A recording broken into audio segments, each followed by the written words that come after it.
بسم الله الرحمن الرحيم. هل أتى على الإنسان حين من الدهر لم يكن شيئا مذكورا إنا خلقنا الإنسان من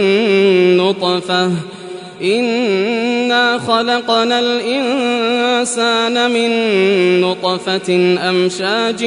نبتليه فجعلناه سميعا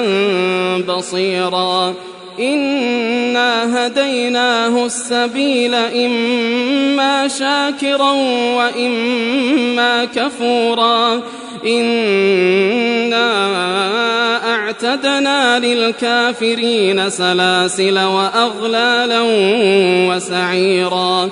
إن الأبرار يشربون من كأس كان مزاجها كافورا عينا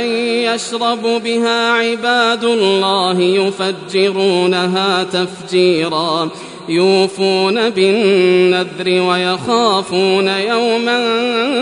كان شره مستطيرا ويطعمون الطعام على حبه مسكينا ويتيما وأسيرا إنما نطعمكم لوجه الله لا نريد منكم جزاء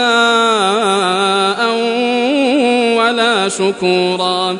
إنا نخاف من ربنا يوما عبوسا قمطريرا فوقاهم الله شر ذلك اليوم ولقاهم نضرة وسرورا وجزاهم بما صبروا جنة وحريرا متكئين فيها على الأرائك لا يرون فيها شمسا ولا زمهريرا ودانية عليهم ظلالها وذللت قطوفها تذليلا ويطاف عليهم بآنية من فضة وأكواب كانت قوارير من فضة قدروها تقديرا ويسقون فيها كأسا كان مزاجها زنجبيلا عينا فيها تسمى سلسبيلا ويطوف عليهم ولدان مخلدون إذا رأيتهم حسبتهم لؤلؤا منثورا وإذا رأيت ثم رأيت نعيما وملكا كبيرا عاليهم ثياب سندس خضر واستبرق وحلوا أساور من فضة وسقاهم ربهم شرابا طهورا إن هذا كان لكم جزاء وكان سعيكم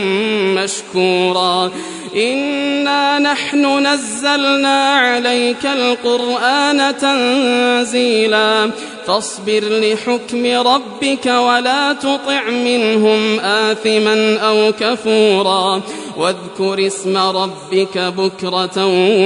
وأصيلا ومن الليل فاسجد له وسبحه ليلا طويلا إن هؤلاء يحبون العاجلة ويذرون وراءهم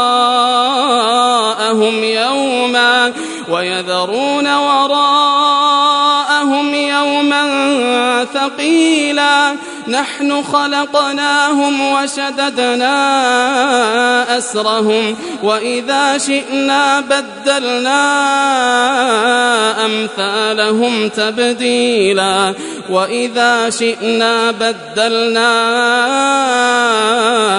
أمثالهم تبديلا إن هذه تذكرة فمن شاء اتخذ إلى ربه سبيلا وما تشاءون إلا أن يشاء الله إن الله كان عليما حكيما يدخل من يشاء في رحمته والظالمين أعد لهم عذابا أليما.